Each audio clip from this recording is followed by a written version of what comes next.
Assalamu alaikum. Before we start the topic, that is empyema.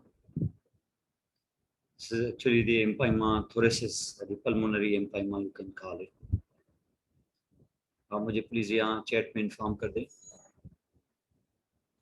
कि आपको picture और voice ये क्लियर इस वक्त रिसीव हो रही है या नहीं, ताकि हम आगे स्टार्ट कर सकें.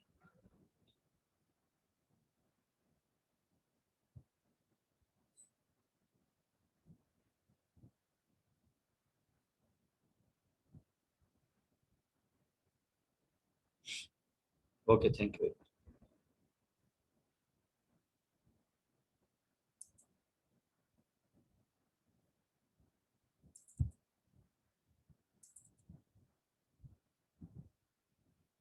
Okay, now today's topic is empyema.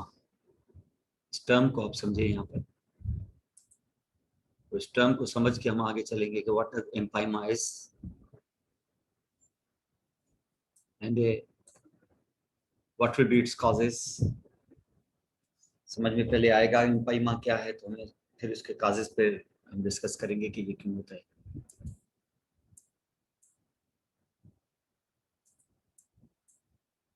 और ऐसा ही बाद में फिर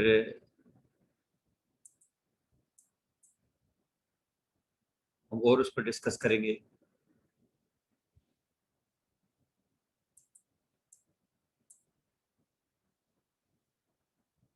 कि इसकी क्या प्रेजेंटेशन है, कैसे हम उसको डायग्नोस करेंगे, और इसी तरीके से फिर आगे इसकी ट्रीटमेंट सजेस्ट किया जाए. अब यहाँ पर हम देखिए कि अगर आप बात करते हो एम्पाइमा की, तो एम्पाइमा बेसिकली, ये थोड़ा डायग्राम को देखें, ये empyema is a type of pleural effusion. ये बहरहाल एक प्लूरल इफ्यूजन ही है, लेकिन स्पेसिफिक टाइप है. Specific type of pleural effusion है. अब प्लूरल इफ्यूजन क्या थी, आपको पता है कि जो ये लंग्स हैं,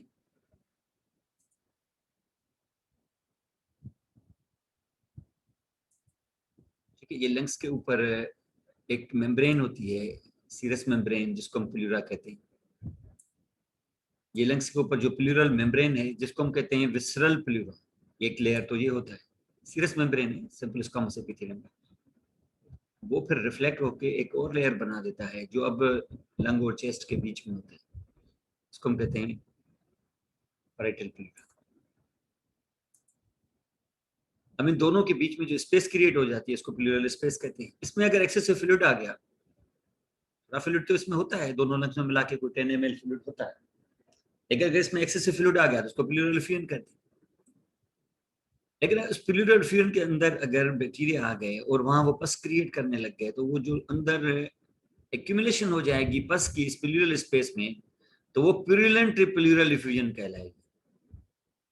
उसी का दूसरा नाम है एम्पाइमा. यानी अगर आप वहां पर देखें या डायग्नोस करें कि वहां पस जमा है, वो जाहिर है जो प्यूरुलेंट जो पस होती है, वो जो एक्सुडेट होता है, वो बहुत ही थिक होता है, उसके अंदर बहुत प्रोटीन्स होती हैं, इसकी वजह से additions of the pleural space के एडिशंस होने के खतरे हैं वहां पर. यानी इसका मकसद है कि ये जो इसका विसरल प्लूरा है, वो पैराइटल प्लूरा के साथ एडियर हो सकता है, वहां पे बाकायदा लोक्यूलेशन यानी कंपार्टमेंटेशन हो सकती है वहां पर. इस तरीके से फिर ये टुकड़े टुकड़े में बढ़ जाएगा, फिर यहाँ पे पस जमा होगा. तो ये एम्पाइमा है एक तरह से, ये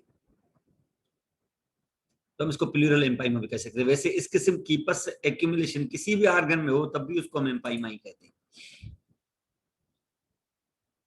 this is called the empyema. तो इससे आपको अंदाजा हो गया होगा कि प्लूरल कैविटी के अंदर अगर फ्लूइड जमा हो जाए और उसको माइक्रो ऑर्गेनिजम्स अटैक कर गए, खासतौर पर बैक्टीरिया, क्योंकि बस बैक्टीरिया ही बनाते हैं, तो फिर इस कंडीशन का नाम होता है एम्पाइमा. ये यूजुअली, अब बैक्टीरिया किधर से आ गए, ये यूजुअली तब होता है जब इस लंग के अंदर कोई डिजीज हो जाए, जाहिर है उसी की वजह से. ये सीधा तो जाहिर है एम्पाइमा सिर्फ प्लूरा में तो नहीं होगा, जाहिर है मोस्ट प्रोबेबली ये नमूनिया के साथ होता है.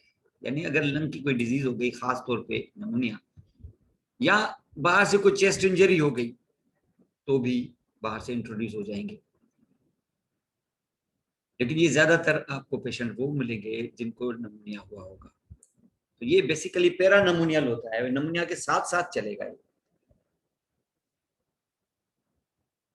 तो नमूनिया के पेशेंट्स के अंदर आप इस तरीके से ये चीजें देख सकते हो। This is called empyema. तो अंदाजा हो गया होगा आपको कि एम्पाइमा दरअसल है क्या। एम्पाइमा बेसिकली प्लूरल डिफ्यूजन है, लेकिन ऐसी प्लूरल डिफ्यूजन जिसके अंदर फ्लूइड के अंदर बैक्टीरिया ने अटैक किया हुआ। और बैक्टीरिया तब अटैक करेंगे जब अंदर कोई इन्फेक्शन होगी लंग की, और लंग की इन्फेक्शन यानी नमूनिया वगैरह होगी, इस वजह से यहाँ ये फ्लूइड आ गया। या फिर ऐसा हो सकता है कि बाहर से कोई अटैक आया हो, यहाँ से कोई ट्रॉमा हुआ हो, या इंजरी हुई हो चेस्ट की, या आपको सर्जिकली अगर लंग पे कोई सर्जरी की गई हो या चेस्ट पे कोई सर्जरी की गई हो, तो बाहर से प्लूरा इन्वॉल्व हो गया हो, वहां से कटा गया हो पैराइटल प्लूरा में और इंट्रोड्यूस हुए हो अंदर बैक्टीरिया, तो पॉसिबल।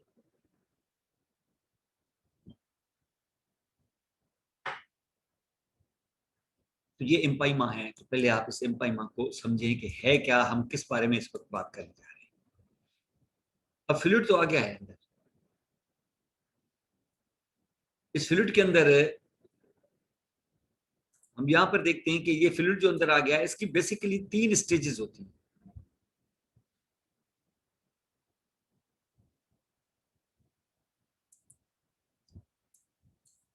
इसकी 3 स्टेजेस हैं। एक स्टेज तो वो ही है जिसमें फ्लूइड आ गया बस, एक्सुडेटिव स्टेज, जिसमें प्लूरल फ्लूइड अंदर आ गया है। उसमें पस हो भी सकती है थोड़ी बहुत और नहीं भी हो सकती।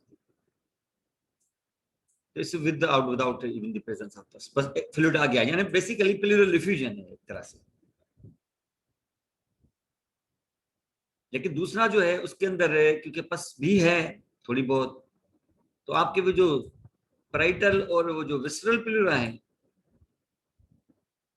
उसके अंदर बाकायदा अंदर सेप्टा क्रिएट हो जाते हैं। क्योंकि पस के अंदर वो जो एक्सुडेट है, वो जो एक्सुडेट मौजूद है, क्योंकि वो फेब्रिनस होता है, वो फेब्रिनस में फेब्रिनोजन होते हैं, वो फेब्रिन थ्रेड्स बनाते हैं। तो इनके बीच में आप देखेंगे कि विसरल और पैराइटल के बीच में सेप्टा क्रिएट हो जाते हैं। और ये सेप्टा जो है ये लोकलाइज पस बना लेंगे, टुकड़े बना लेंगे पस के, यहाँ पे टुकड़ा पस का, यहाँ पे थोड़ा सा पोर्शन पस का, ये थोड़ा सा पोर्शन, तो ये लोक्यूलेटेड हो जाता है तरह से, they will forming like pockets. यानी आप अगर फॉर एग्जांपल लंग को देखें,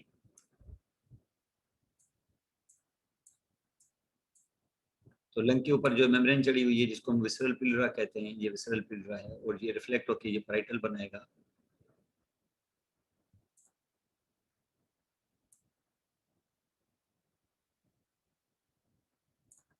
तो इसके अंदर अगर यहाँ पस भरा हुआ है, तो ये पस जो है इसके अंदर कंपार्टमेंट से क्रिएट हो, सेप्टा क्रिएट हो जाएंगे, तो ये पस जो है वो लोकलाइज अंदर अंदर लोक्यूलेटेड हो जाएगा पस।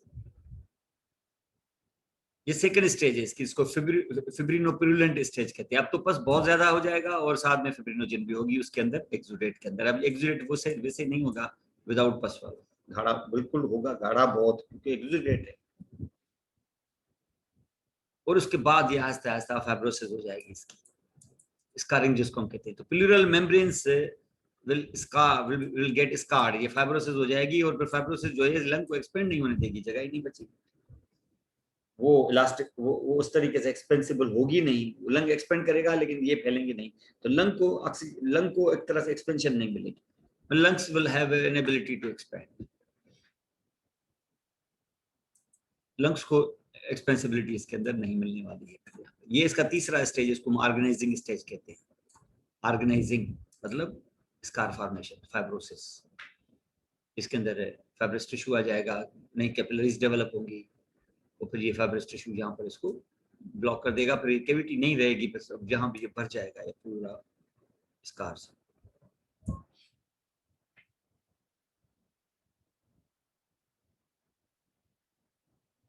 आम सा जो प्लूरल सिंपल जो प्लूरल डिफ्यूजन होती है जैसे आम से, वो तो तकरीबन नमूनिया में ऑलमोस्ट 40% जो नमूनिया होते हैं बैक्टीरियल वाले, कि वायरल भी हो सकता है, बहुत सारे और भी हैं, लेकिन 40% जो बैक्टीरियल नमूनियाज होते हैं उनके साथ प्लूरल डिफ्यूजन लाजमी होती है।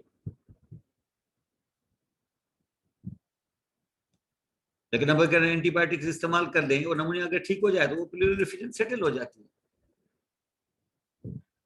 कोई जरूरत नहीं है एंटीबायोटिक से। लेकिन अगर वो प्लूरल एफिजन बहुत बड़ी हो, अगर बहुत ज्यादा प्लूरल एफिजन हो और वो एम्पाइमा में कन्वर्ट हो गई हो, माने पस बन गया हो वहां पर, तो फिर आपको एडिशनल इंटरवेंशन करनी पड़ेगी, तो चेस्ट ट्यूब वगैरह ये वो करके आप कुछ ना कुछ करेंगे कि ये हम पस निकाल लें यहाँ से।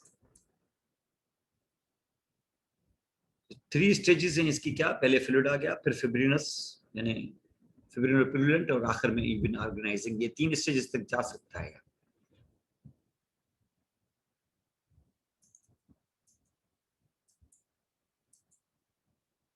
स्टेजेस आपने देख ली, एक्सुडेटेड वो आम सा इन्फ्लेमेशन के बाद है,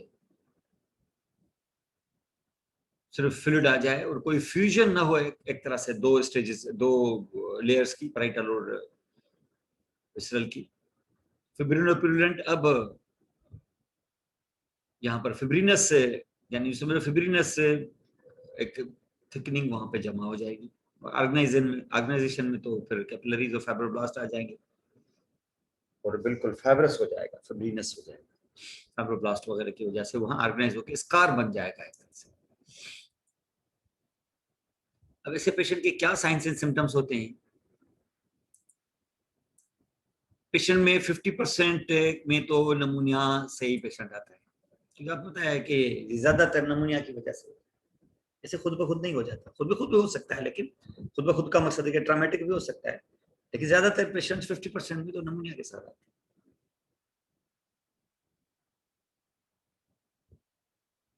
लेकिन 30% ऐसे होते हैं जिनमें नमूनिया के कोई सिम्टम्स नहीं होते, कोई वजह और होगी इनमें।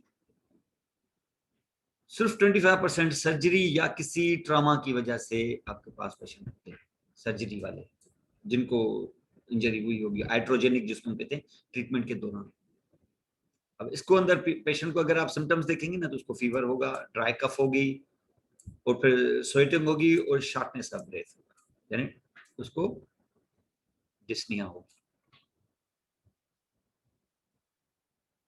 तो एल्डरली में तो खास तौर पे एम्पाइमा के जो पेशेंट होते हैं उनके अंदर इवन एनीमिया होती है, और कुछ खास क्लासिक सिम्टम्स ये नहीं होते, शार्टनेस ऑफ ब्रेथ या स्वेटिंग वगैरह, फीवर और इवन ड्राई कफ वगैरह, ये सिम्टम्स इवन ओल्ड में नहीं होते, ओल्ड पेशेंट्स के अंदर जो एल्डरली होते हैं। लेकिन ये समझ में आपको आ गया होगा कि ओवरऑल 50% पेशेंट्स नमूनिया वाले होते हैं, 30% पेशेंट्स ऐसे होते हैं जिनकी क्लिनिकल साइंस नमूनिया से मैच नहीं करते, और 20-25% केसेस के अंदर ज्यादातर ट्रॉमा इसका काज होता है।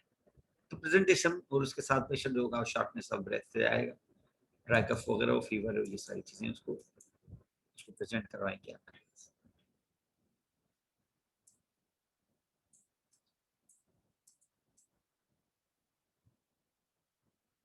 चेस्ट पेन, ब्रेथलेस, हो सकता है हेमोप्टिसिस वाले, हेमोप्टिसिस का मकसद है कि कफ के साथ स्पीटम में अगर ब्लड आए तो उसको हेमोप्टिसिस कहते हैं। फीवर विथ चिल्स, क्योंकि नमूनिया के साथ ये होगा, और जनरलाइज बॉडी वीकनेस, ये नमूनिया के सिम्टम्स हैं जिसके साथ ये एम्पाइमा भी हो सकता है। आगे से आप कंफर्म करेंगे कि है क्या, है भी एम्पाइमा है कि नहीं है। तो इसके सिम्टम्स यहाँ देखने होंगे, नमूनिया से मैच करेंगे ज्यादातर, या फिर ट्रॉमा की हिस्ट्री होगी।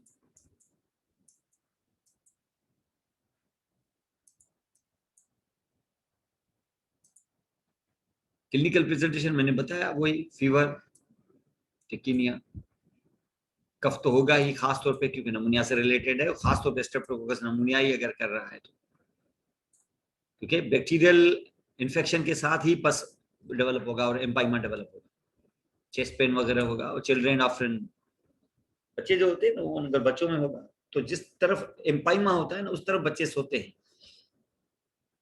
ताकि पेन सबसाइड हो जाए और दूसरे लंग को एयर ज्यादा जाए, दूसरे लंग से ऑक्सीजनेशन उनको मिल सके, परफ्यूजन वगैरह।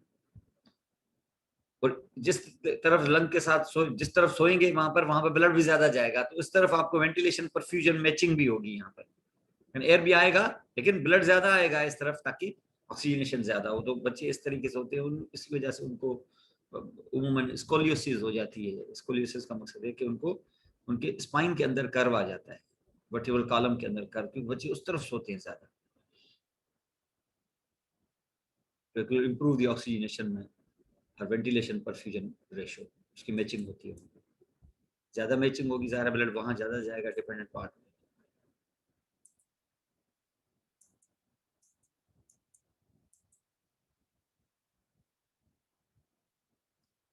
अब इसका क्या मैकेनिज्म है, क्यों होता है एम्पाइमा?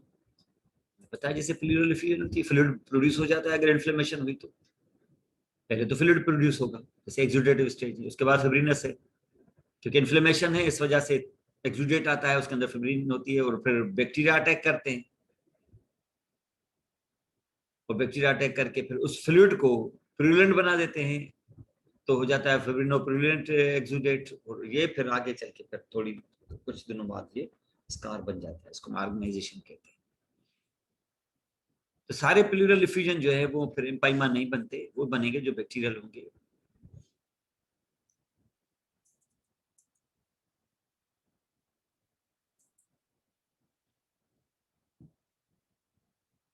इसके डायग्नोसिस का एक यू समझ ले कि एक गोल्डन क्राइटेरिया है प्लूरल फ्लूइड का, 3 चीजें ये अगर नजर आए आपको तो most probably yes the patient has empyema. एक कि अगर आपने फ्लूइड रिकवर किया हो और आपको बॉटल के अंदर जो फ्लूइड मिले वो मैक्रोस्कोपिकली यानी ग्रॉसली आंखों से आप देखें उसको, वो पस हो। दूसरा, उसको अगर आप कल्चर उसको आप ग्राम स्टेन करें, अगर ग्राम स्टेन का मकसद है कि आप स्लाइड पे रख के उस फ्लूइड को स्मीयर बनाएं, उसका स्लाइड पे रख के अगर उसको अंडर द माइक्रोस्कोप आप देखेंगे, स्टेन करेंगे ग्राम से स्टेन, तो उसमें आपको ब्लू कलर के उसमें आपको एक तरह से ब्लू कलर के ये स्फीयर्स मिले हैं। अगर खास तौर पे ब्लू कलर के ग्राम पॉजिटिव कोका है, वैसे कुछ ग्राम नेगेटिव बेसिला भी कर सकते हैं बस फॉर्मेशन ऐसा, या फिर आप उसको किसी कल्चर मीडियम पे रखें, एक डिश होती है उसके ऊपर मटेरियल लगा हुआ होता है, उस मटेरियल पर जो आपने सैंपल लिया उस सैंपल को उस पर आप रख के उसको इंक्यूबेटर में रखते हैं at 35 degree centigrade for 1 day, और बाद में उसको निकाल के जब बाहर ले आएंगे उसको टेबल पे रख के उसके ऊपर आप देखेंगे मुख्तलिफ किस्म की ग्रोथ होगी, कॉलोनीज होंगी, इसको हम कॉलोनीज कहते हैं। और उन कॉलोनीज की शेप और कैरेक्टरिस्टिक फीचर्स देख के माइक्रोबायोलॉजिस्ट समझ जाता है कि ये फलां बैक्टीरिया की कॉलोनीज है, क्योंकि हर बैक्टीरिया की कॉलोनीज और ग्रोथ का पैटर्न डिफरेंट होता है। इसको हम कहते हैं कल्चर। ये दोनों चीजें आपको मिले अगर, और वो जो आप लेके आ रहे हैं बाहर, पस जो लेके आ रहे हैं, अगर उसकी पीएच जो है वो 7.2 के अंदर हो,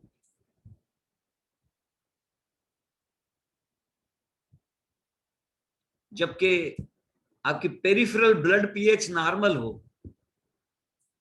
ये नॉर्मल हो, और ये अगर आपको 7.2 से बिलो मिले, तो ये ऑलमोस्ट ये 3 चीजें कंफर्म कर देती हैं कि इस पेशेंट को एम्पाइमा है। ये आम सा प्लूरल फ्लूइड नहीं है, ये एम्पाइमा है। ये गोल्ड स्टैंडर्ड मेथड है to actually diagnose a case of empyema। Fluid को थ्रू प्लूरल टैप, वो प्लूरल टैप मैंने आपको लास्ट टाइम बताया था कि किस तरीके से आप नीडल सिरिंज इंसर्ट करके अंदर आप देख सकते हैं। अब चेस्ट एक्सरे आप यहाँ पे देखें, देखिए कि आपको अंदर क्या नजर आएगा, पस नजर आएगा। और पस में आप यहाँ पर आप देखो कि ये देखें, आपको ये लोक्यूलेशन कैसे नजर आ रही है मुख्तलिफ जगहों पर। ये इस तरीके से एयर नहीं होती जहाँ पे ये पस है जो भरा हुआ है। यहाँ पर आप देख सकते हो लोअर लेफ्ट लोब में, ये देखिए ये लोकलाइज कैसे हो गया है।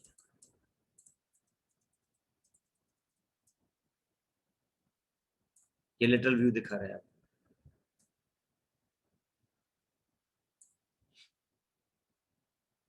ये चेस्ट एक्सरे के साथ आप उसको डायग्नोस करेंगे नंबर 1।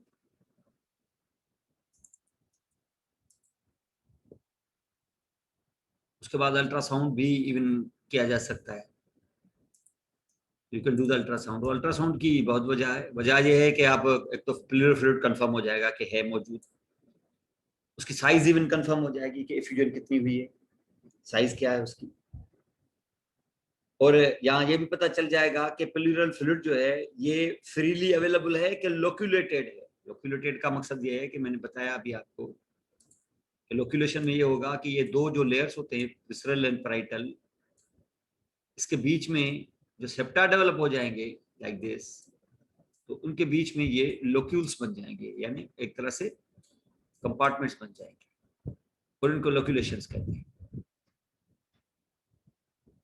और उसके बाद अल्ट्रासाउंड से आपको ये भी फायदा होगा कि जिस जगह फ्लूइड होगा, जिस जगह फ्लूइड होगा वहां आप नीडल डाल के थोरेसेंटेसिस कर सकते हैं। यहाँ नीडल डाल के, और ये अल्ट्रासाउंड गाइडेड थोरेसेंटेसिस होगी, इसको प्लूरल टैप कहते हैं। वरना तो आप परकस करके जहां पर आपको डल साउंड मिले उस जगह पर आप नीडल पास कर सकते हो मिड एक्सिलरी लाइन में। तो अल्ट्रासाउंड का ये भी फायदा है।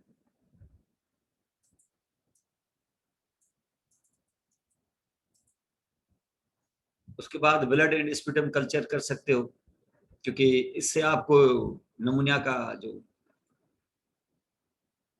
एक डायग्नोसिस में मिल जाएगा, क्योंकि मोस्ट ऑफ द केसेस में एम्पाइमा नमूनिया के साथ होती है, ऑलमोस्ट हाफ ऑफ है। और ये कम्युनिटी यूं समझे, स्पूटम और स्पूटम कल्चर और ब्लड कल्चर अगर आप करेंगे उसमें आपको बैक्टीरिया मिलता है और पेशेंट अभी भी कम्युनिटी में है और कम्युनिटी एक्वायर्ड उसको नमूनिया हुई है, देन ही नीड्स हॉस्पिटलाइजेशन। क्योंकि ये अगर अभी एम्पाइमा नहीं भी हुआ तो ये एम्पाइमा में आगे चल के डेवलप करेगा ये एम्पाइमा।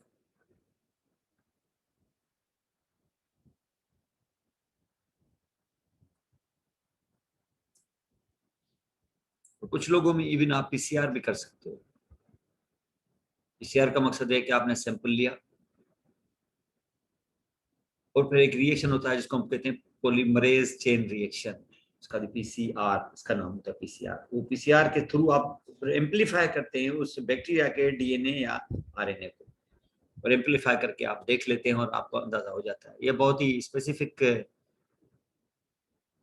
वे ऑफ डायग्नोसिस है, बहुत ही रैपिड होता है और आपको with in time frame of clinical time frame के अंदर आपको उसका रिजल्ट मिल जाता है। ये बहुत सारे बैक्टीरिया में किया जाता है, जैसे स्ट्रेप्टोकोकस नमूनिया यानी न्यूमोकोकस, स्ट्रेप्टोकोकस एंड स्टेफिलोकोकस। ये जो शुरू के तीन मेजर ग्राम पॉजिट कोकाए होते हैं, इनकी polymerase chain reaction, polymerase chain reaction आप वायरस में और हर चीज में कर सकते हो। वायरस ज्यादातर जो आरएनए होते हैं या फिर डीएनए, तो उनमें आपको पीसीआर आप इसमें कर सकते हो। तो ये भी एक डायग्नोसिस का एक तरीका है जो आपको बहुत ही रैपिडली आपको बताएगा कि कौन से बैक्टीरिया इन्वॉल्व है इस पूरे सिलसिले में। अब आप देखें इसकी ट्रीटमेंट क्या ऑप्शन है हमारे पास। जैसे प्रूव हो जाए कि ये एम्पाइमा है एक्सरे के थ्रू, पीसीआर के थ्रू, और जो गोल्ड स्टैंडर्ड मेथड मैंने बताया वो उनके थ्रू अगर ये हो जाए तो immediately you put the chest tube, उसको चेस्ट ट्यूब ड्रेनेज कहते हैं। तो चेस्ट ट्यूब को आप ड्रेनेज करें फौरन, उसको आप चेस्ट ट्यूब उस जगह पे डाल के, भले वो अल्ट्रासाउंड गाइडेड हो, चेस्ट ट्यूब आप उसमें डाल के उसका पस आप रिमूव करें। इससे होगा, और जाहिर फिर आप एंटीबायोटिक्स पे रखेंगे उसको, ये उसको रिजॉल्व करेगा और इन्फेक्शन को जल्दी ठीक कर देगा और आपका स्टे जो है in the hospital it be shorted.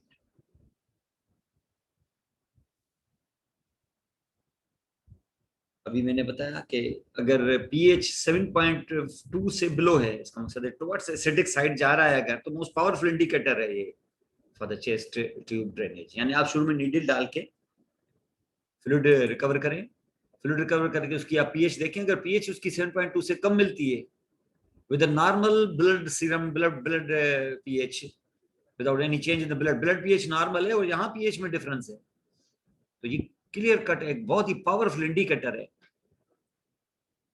कि आप चेस्ट ट्यूब डालें और उसको ड्रेन करें। खास तौर पे देखिए, खास तौर पे आपने नीडल डाली थी और आपको मिला था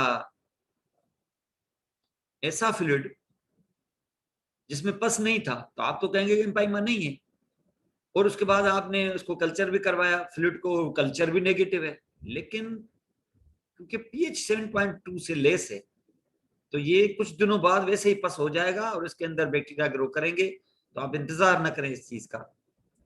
तो pH of the fluid is very very important in this sense. और फ्लूइड जो है आपको जाहिर है प्लूरल ड्रेनेज जब आप करेंगे तो वो फ्लूइड बहुत ही थिक होता है, जाहिर है फिब्रिनस है, और हो सकता है कि लोक्यूलेशन भी हो। तो ड्रेनेज के दौरान अगर इस किस्म की चीजें आपको मिलें तो उसको अवॉइड करने के लिए आप इंट्राप्लूरल इंजेक्शन के साथ फिब्रिनोलाइटिक एजेंट अंदर डाल देते हैं, ताकि फ्लूइड जो है वो थोड़ा सा थिन हो जाए, थोड़ा सा डाइल्यूट हो जाए, ताकि ड्रेनेज आसान हो। बहुत कम लोग, बहुत कम तो नहीं, भी 15 to 40% लोगों में ये आपको थोरेकोटमी करनी पड़ती है, सर्जिकली आपको करना पड़ता है, खास तौर पे क्योंकि फ्लूइड बहुत थिक होता है चेस्ट ट्यूब और अंदर लोक्यूलेटेड अगर हुआ। लोक्यूलेटेड का मकसद है कि मैंने बताया अभी कि आपका विसरल और पैराइटल प्लूरा के बीच में अगर लोक्यूलेशंस हो जाती हैं, सेप्टा डेवलप हो जाते हैं और फ्लूइड बहुत थिक होता है, तो एक जगह से आप निकाल भी लेंगे तो दूसरी जगह पड़ा हुआ होगा, फिर आपको ये सर्जिकली रिमूव करना पड़ेगा। अगर इस किस्म की आपको चीजें, अगर चेस्ट एक्सरे में भी अगर आपको लोक्यूलेशंस मिलती हैं इस तरीके से, तो फिर आप चेस्ट ट्यूब, इतने चेस्ट ट्यूब तो नहीं डाल सकते अलग अलग कंपार्टमेंट में, तो फिर आपको सर्जिकल इंटरवेंशन करनी पड़ेगी।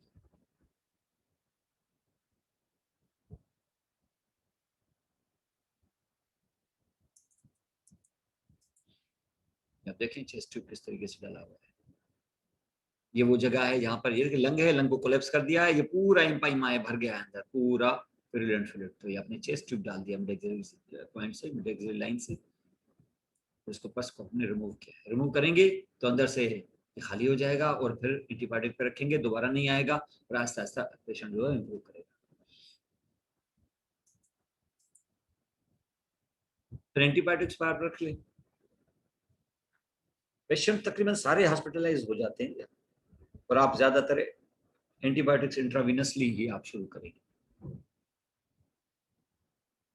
ग्राम सिस्टेन अगर करेंगे उसमें ग्राम पॉजिटिव है कि ग्राम नेगेटिव है, उस हिसाब से आप कल्चर, जो आप कल्चर करते हैं ना, अमूमन ने बताया कल्चर मीडिया पे, आप जब कल्चर करते हो और जब आपको स्पेसिफिक कॉलोनीज मिलती हैं और डायग्नोस हो जाता है कि ये फना बैक्टीरिया था, तो उस कल्चर का कुछ हिस्सा लेके आप एक, उनके पास एक डिस्क होती है, उस डिस्क पर अवेलेबल जितने भी मार्केट में एंटीबायोटिक्स होते हैं वो उन पे लगे हुए होते हैं, 15 से 20 है। फिर ये कल्चर के थोड़े थोड़े से यहाँ से लेके यहाँ बैक्टीरिया जो ग्रो कर रहा है, पता तो चल गया कौन सा बैक्टीरिया है, वो हम इन एंटीबायोटिक्स पे रख देते हैं, तो कुछ अर्सा उनको छोड़ देते हैं इंक्यूबेटर में। जिस एंटीबायोटिक के अगेंस्ट ग्रोथ ज्यादा हो रही है, समझ लो वो एंटीबायोटिक उस पर असर ही नहीं कर रहा, हम कहेंगे कि भाई ये एंटीबायोटिक इस बैक्टीरिया के लिए सही नहीं है। जहाँ कम हो रहा है, इसका मकसद है कि ये कुछ असर कर रही है, तो हम कहेंगे कि ये +2 सेंसिटिव है। जहां और कम हो रहा है तो बोलेंगे +1 है, वो दूसरे को बोलेंगे +2 है। फिर जहां हो ही नहीं रही सिरे से, इसका मकसद है कि ये एंटीबायोटिक बहुत जबरदस्त है, इसके लिए इसको ग्रो नहीं होने देती, तो हम लिखते हैं उसको वहां पर +4 है, फिर डॉक्टर को रिपोर्ट देते हैं। इसका मकसद सिर्फ हम कल्चर नहीं करते, /S भी करते हैं, इसको हम सेंसिटिविटी कहते हैं, कल्चर एंड सेंसिटिविटी। और फिर डॉक्टर की मर्जी है कि +4 में से किसको चूज करता है, according to the situation, according to the patient's history and other things, उसकी सेंसिटिविटी को। अगर पेनिसिलिन है, जैसे फॉर एग्जांपल पेनिसिलिन या सेफेलोस्पोरिन है, अगर उसके अगेंस्ट उसको एलर्जी है तो फिर वो दूसरी चीजें भी इस्तेमाल कर सकता है, क्योंकि बहुत सारे हैं हमारे पास, जैसे सेफ्राफ्लॉक्सासिन है या अमीनोग्लाइकोसाइड्स हैं, जैसे जेंटासिन है, क्लिंडामाइसिन है वगैरह, सेफ्ट्राक्सोन और ये पेनिसिलिन, ये हैं हमारे सेल वॉल सिंथेसिस इनहिबिटर्स में, ये हमारा है सेफेलोस्पोरिन, ये है पेनिसिलिन। इनको इस्तेमाल किया जा सकता है depending on the condition and history of the patient. अगर पेशेंट को एलर्जी है against cell wall synthesis inhibitors, beta lactam जिनको हम कहते हैं, जैसे पेनिसिलिन और सेफ्ट्राक्सोन वगैरह, तो फिर उसको आप दूसरा ग्रुप दे सकते हैं। और इस दौरान आप मेट्रोनाइडाजोल, जो फ्लैजिल के नाम से आती है, दूसरे दूसरे नाम ग्रेमेक्स वगैरह बहुत सारी हैं, तो ये भी कर सकते हो, क्योंकि कुछ एनेरोबिक भी हो सकते हैं बैक्टीरिया, एनेरोबिक बैक्टीरिया को ये कवर करेगा,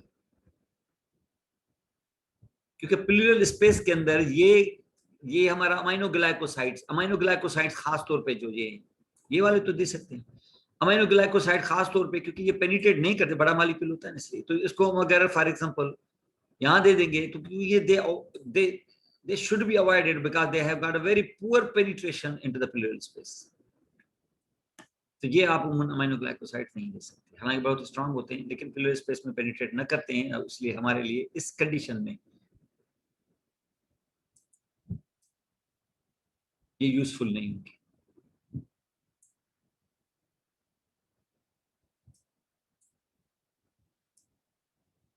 ट्रीटमेंट में आप बैक्टीरिया भी आप एंटीबायोटिक स्टार्ट कर सकते हैं, लेकिन चेस्ट ट्यूब डाल के पहले आप बस रिमूव करें, क्योंकि ये ऑर्गेनाइज हो जाएगी तो उसके बाद ये फिर फाइब्रोसिस हो जाएगी, तो लंग एक्सपेंशन में मुश्किल होगी और फिर आपको सर्जरी वगैरह की तरफ जाना पड़ेगा।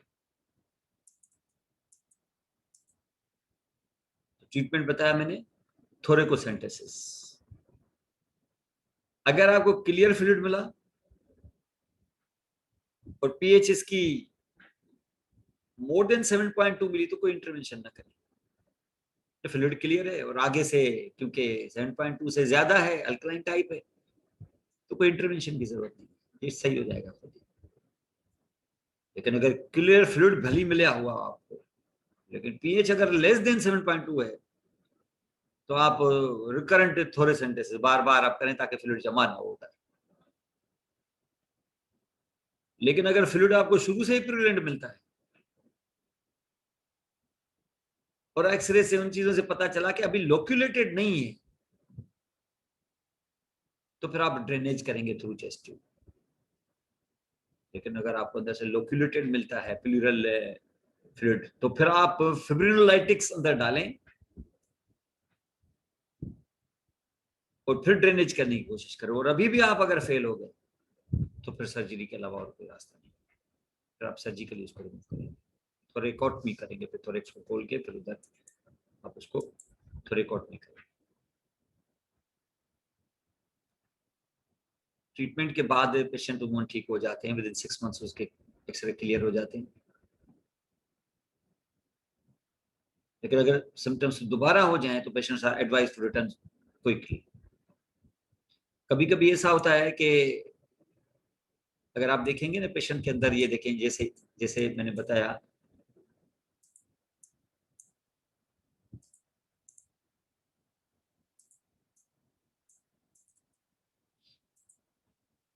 तो इसका इसका जैसे प्लूरा आपने देखा था,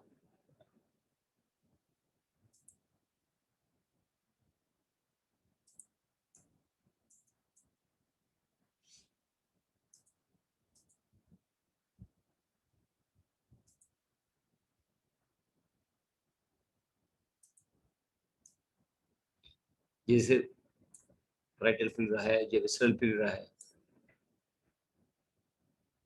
और ये बाहर चेस्ट है। तो अगर ये लंग है, यहाँ पर ये देखिए अंदर लंग है, ये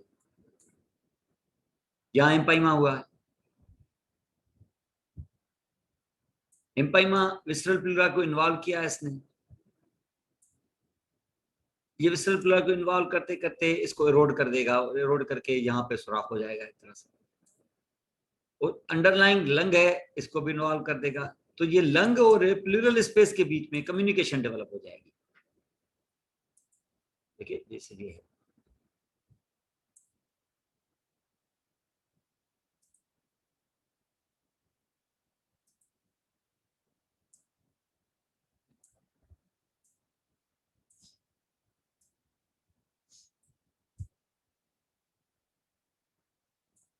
तो ये ब्रोंका है, ये ब्रोंका जब एयर लेके अंदर आएंगे तो एयर जो है वो सिर्फ लंग में नहीं जाएगी, इस प्लूरल स्पेस में भी आ जाएगी।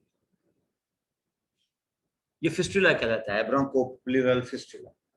अब जाहिर है जब ये लंग वाली एयर कुछ प्लूरल स्पेस में भी चली गई तो प्लूरल स्पेस के अंदर तो एयर भी भर जाएगी, और जब एयर भर जाएगी तो इसके अंदर प्रेशर बढ़ जाएगा, और प्रेशर जब बढ़ जाएगा तो प्रेशर लंग पे पड़ेगा, तो लंग सांस तो अंदर लेगा, लेकिन सांस अंदर लेने के साथ सांस जब लाएगा अंदर तो प्लूरल स्पेस में क्योंकि एयर भरी हुई है तो लंग को एक्सपेंशन के लिए जगह ही नहीं मिलेगी,